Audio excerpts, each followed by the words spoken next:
이번 주 챔피언스리그 경기 중에서 가장 관심을 많이 받았던 매치 중 하나였죠. 첼시와 유벤투스의 경기에서 첼시가 유벤투스에게 4대 0이라는 큰 스코어 차이로 승리를 거뒀습니다.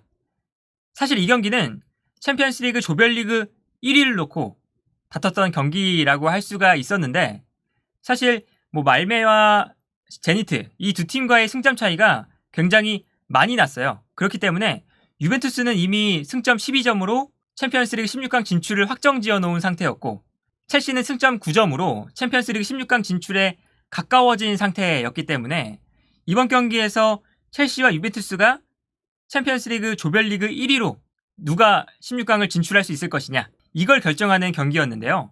첼시가 유벤투스에게 승리를 거두면서 첼시도 승점 12점, 그리고 유벤투스도 승점 12점으로 승점이 같아졌습니다. 그런데 이 첼시가 유벤투스에게 4대 0이라는 큰 스코어 차이로 승리를 했기 때문에 승자승 원칙에 따라서 유벤투스가 2위, 그리고 첼시가 1위로 올라섰습니다. 조별리그에서 승점이 같아지면 승자승 원칙에 따라서 순위를 결정하는데, 첼시가 유벤투스 원정으로 가서는 1대 0으로 패배를 했거든요. 그런데 홈에서는 4대 0으로 승리를 했으니까 이 다득실을 따져보면 첼시가 좀 더 우위에 있죠. 그렇기 때문에 승점 12점으로 현재 첼시와 유벤투스의 승점이 같지만 첼시가 승자승 원칙에 따라서 1위에 랭크가 되었습니다. 그러면서 마지막 경기가 첼시는 제니트 원정이고, 그리고 유벤투스는 홈에서 말메와 경기를 하게 됐는데, 결국에는 첼시가 제니트 원정에서 제니트에게 승리를 하게 된다면 유벤투스의 경기 결과에 상관없이 챔피언스리그 16강을 1위로 진출할 수 있는 지금 상황에 놓이게 됐습니다. 굉장히 지금 첼시는 이번 경기 승리로 좀 얻은 것이 많은 경기가 아니었나 해요. 그리고 첼시가 최근에 경기력이 굉장히 좋았고 성적도 굉장히 좋았는데, 첼시의 좋은 흐름을 챔피언스리그 경기에서도 보여줬던 그런 경기가 아니었나 합니다. 일단 이번 시즌 첼시가 기본적으로 성적이 굉장히 좋죠.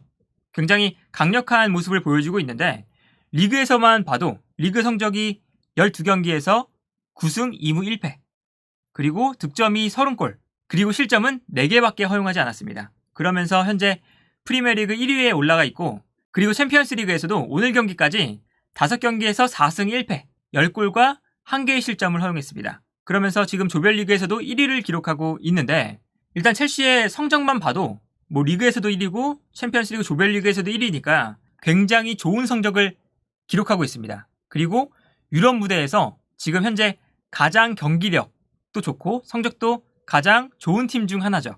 첼시가 이번 시즌 좋은 경기력을 보여주고 있는 것은 결국엔 투엘 감독의 유동적인 축구, 이 유연한 축구가 굉장히 강력한 힘을 발휘하고 있다, 이렇게 이야기를 할 수 있을 것 같습니다.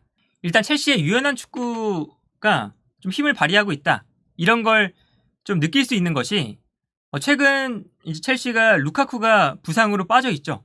그런데 루카쿠가 빠져 있을 때 오히려 첼시의 경기력이 더 좋다라는 지금 평가를 받고 있습니다. 그리고 그 이유 중 하나가 루카쿠가 없을 때 하베르츠나 플리식이나 이런 좀 이선 자원들이 최전방 공격수 자리에 배치되면서 지난 시즌처럼 제로톱으로 지금 첼시가 경기를 운영을 하고 있는데, 오히려 제로톱으로 경기에 나왔을 때 첼시의 경기력이 훨씬 더 좋습니다. 하베르츠나 플리식처럼 이선 자원들이 최전방 공격수로 배치되었을 때 이선과 최전방 공격수 자리에 좀 스위칭 플레이가 굉장히 활발하게 이루어지게 되죠.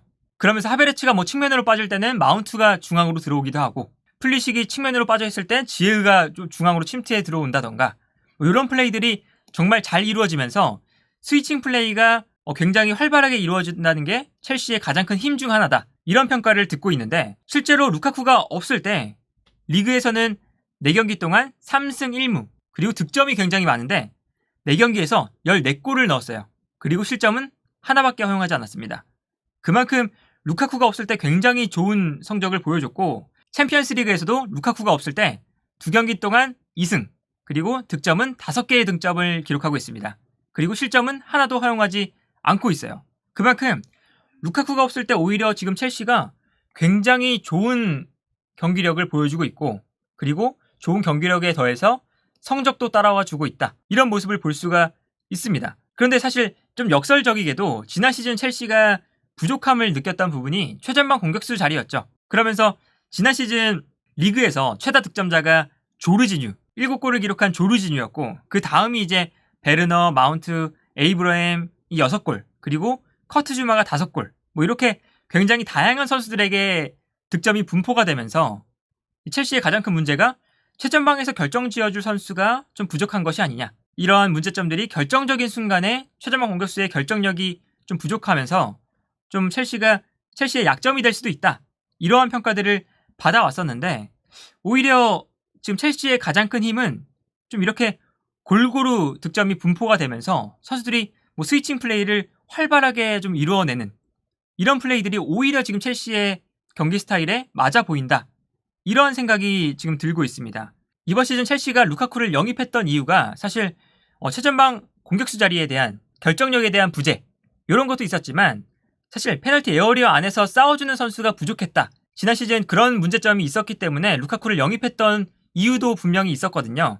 지난 시즌 하베르츠나 뭐 베르너나 아니면 플리식이나 뭐 이런 선수들이 최전방 공격수 자리에 나왔을 때 상대 팀이 밀집 수비를 하게 되면 상대의 밀집 수비 안에서 좀 버텨줄 수 있는 최전방 공격수가 없다는 평가를 계속해서 받아왔고 좀 그러한 문제점이 있었기 때문에 이번 시즌 루카쿠를 영입을 했는데 오히려 루카쿠가 지금 첼시에 와서 최전방 공격수 자리에서 좀 버티고 서 있을 때보다 루카쿠가 없이 하베르츠나 뭐 플리식처럼 좀 제로톱에 가까운 선수들이 최전방 공격수로 나오고 이 최전방 공격수와 뭐 좌우 측면 공격수들의 스위칭이 활발하게 이루어졌을 때 그럴 때 오히려 첼시의 지금 경기력이 훨씬 더 좋다.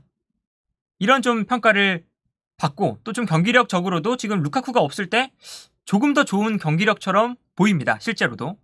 그래서 오히려 지금 루카쿠의 활용법에 대한 지금 고민들이 첼시는 있죠. 그래서 콘테 감독이 루카쿠가 최근에 좀 부진한 활약 그리고 좀 지난 시즌 인터밀란에 있을 때보다는 좋지 않은 활약을 보여준다. 이런 평가에 좀 콘테가 인터뷰를 하기도 했는데 콘테가 루카쿠는 다양한 역할을 소화할 수 있는 선수다. 뭐 이 말은 사실은 첼시가 루카쿠의 활용법을 아직 모르고 있는 것 같다. 루카쿠는 다양한 역할을 수행할 수 있는 선수인데 왜 최전방에만 머무르게 하느냐. 뭐 이런 이제 멘트를 하기도 할 정도로 이 루카쿠의 이 활동 반경이 첼시에 와서는 오히려 인터밀란 시절보다 좀 줄어든 것이 아니냐. 그리고 첼시가 지난 시즌 분명 필요했던 위치는 최전방 공격수 자리이긴 했지만 루카쿠가 최전방 공격수 자리로 들어갔을 때 루카쿠가 버티는 역할은 잘 해주고 있지만 오히려 루카쿠가 좀 버티는 역할에 집중하다 보니까 이 첼시의 이 가장 큰 힘이라고 할 수 있는 투엘 감독 체제에서 첼시가 보여주는 가장 큰 힘이었던 그 스위칭 플레이가 좀 잘 안 나오고 있는 것이 아니냐. 이런 평가를 받기도 했는데 결국에는 이 루카쿠가 없을 때 첼시가 뭐 하베르츠나 뭐 지에우 혹은 플리식 이런 선수들이 굉장히 활발한 스위칭을 보여주면서 현재까지 굉장히 좋은 경기력을 보여주고 있습니다. 물론 뭐 루카쿠가 있을 때도 좋은 성적을 거두긴 했지만 루카쿠가 있을 때보다 루카쿠가 없을 때 훨씬 더 좋은 경기력, 훨씬 더 좋은 성적을 보여주고 있다. 이렇게 좀 평가를 할 수가 있을 것 같아요. 오늘 첼시가 유벤투스에게 승리하면서 좀 어떤 선수가 득점을 했느냐를 봐도 사실 찰로바, 제임스, 오도이, 베르너처럼 굉장히 다양한 선수가 득점을 기록했는데 이런 걸 보면 오히려 지난 시즌 첼시가 받았던 좀 문제점들이 최전방 공격수가 좀 결정지어줄 최전방 공격수가 없다라는 거였는데 오히려 첼시에게는 조금 다양한 선수들이 득점을 하는 것이 현재 첼시의 경기 스타일에 조금 더 어울려 보인다. 이런 느낌을 좀 받습니다. 그래서 첼시가 지금 굉장히 좋은 경기력을 보여주고 있는 것은 지금 이 투엘 감독이 이 첼시를 맡은 이후에 보여주고 있는 굉장히 유동적인 선수들의 위치 그리고 굉장히 많은 스위칭이 일어나면서 상대의 수비진을 혼란스럽게 만드는 그런 부분 전술들 이런 것들이 지금 첼시의 가장 큰 힘이라고 할 수가 있겠고 그리고 앞으로 이 첼시가 더욱더 무서운 팀이 될 수 있는 이유는 루카쿠가 첼시의 전술에 조금 더 유연하게 적응을 하게 된다면 루카쿠가 인터밀란에서도 굉장히 폭넓게 움직이면서 측면으로 많이 빠져나가고 이런 선수였거든요. 그렇기 때문에 첼시에서 현재까지 루카쿠가 활동 반경이 넓지 않다. 이러한 지금 비판들을 많이 받고 있는데 루카쿠가 첼시에 조금 더 적응하게 되고 그리고 투엘 감독도 루카쿠의 좀 움직임을 조금 더 다양하게 활용하기 시작한다면 루카쿠가 최전방에서 득점력도 보여줄 수 있고 그리고 좀 필요할 때마다 최전방 이 페널티 에어리어 안에서 버티는 플레이까지 해줄 수 있고 여기에 더해서 루카쿠가 좌우 측면 공격수들과 스위칭 플레이까지 또 가능하게 된다면 지난 시즌 첼시가 받았던 문제점들 최전방 스트라이커가 부족하다 이러한 점들을 루카쿠가 채워주면서 여기에 더해서 첼시가 이번 시즌 보여주고 있는 좀 스위칭 플레이까지 더해질 수 있다. 그렇다면 첼시가 이번 시즌 조금 더 무서운 팀으로 현재도 지금 굉장히 무서운 경기력과 성적을 보여주고 있지만 루카쿠가 지금 첼시의 축구에 조금 더 적응하게 된다면 훨씬 더 무서운 축구를 보여줄 수 있는 팀이다. 그래서 첼시가 이번 시즌도 굉장한 잠재력을 가지고 있고 이 루카쿠가 이 첼시의 축구에 적응만 한다면